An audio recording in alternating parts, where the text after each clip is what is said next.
विकास की एक नई ऊंचाइयों को प्राप्त कर रहा है और उन ऊंचाइयों को प्राप्त करते हुए महत्वपूर्ण विकास केवल एक तरफा नहीं है। अपनी सभ्यता और संस्कृति को बचाए रखते हुए, अपने उच्च आध्यात्मिक मूल्यों और सांस्कृतिक मूल्यों का संरक्षण करते हुए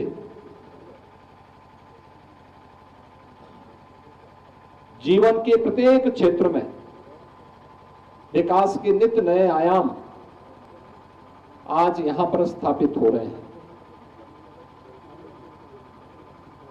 हम सबको इस बारे में ध्यान रखना होगा कि भौतिक विकास ये जीवन का अंतिम लक्ष्य नहीं होता है और उसका एक पक्ष है, तात्कालिक आवश्यकताओं की पूर्ति का वो माध्यम होता है। लेकिन विकास वही सार्थक होता है जो अपनी सभ्यता, अपनी संस्कृति के मूल्यों का संरक्षण करते हुए, उसका सम्मान करते हुए हमें नित्य नए सोपान की ओर आगे बढ़ने के लिए प्रेरित कर सके।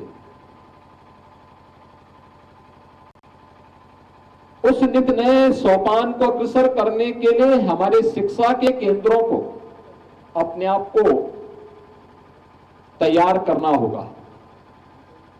यानी हमारे विद्यालय केवल पुस्तकीय ज्ञान तक सीमित न रहे। याद करना, हर सनातन धर्मावलंबी अपने साथ अपना गोत्र लेकर के चलता है। वह गोत्र उसके खानदान के किसी पूर्वज का नहीं होता, वो किसी ऋषि का होता है।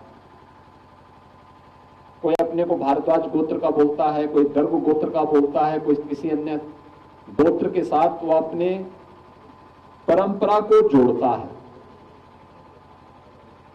यानी जब हम गोत्र की बात करते हैं, प्रवर की बात करते हैं, तो ये बातें हम तब करते हैं जब हमारी अपनी ऋषि परंपरा के प्रति अपनी कृतज्ञता ज्ञापित करते हुए हम उसका स्मरण करते हैं। हम अपनी ऋषि परंपरा के प्रति जो कृतज्ञता ज्ञापित कर रहे हैं, इसके पीछे का भाव क्या है?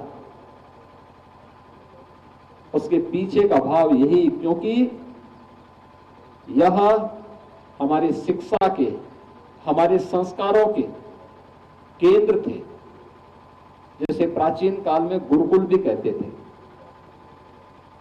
ये गुरुकुल केवल अध्ययन का एक मात्र साधन नहीं था,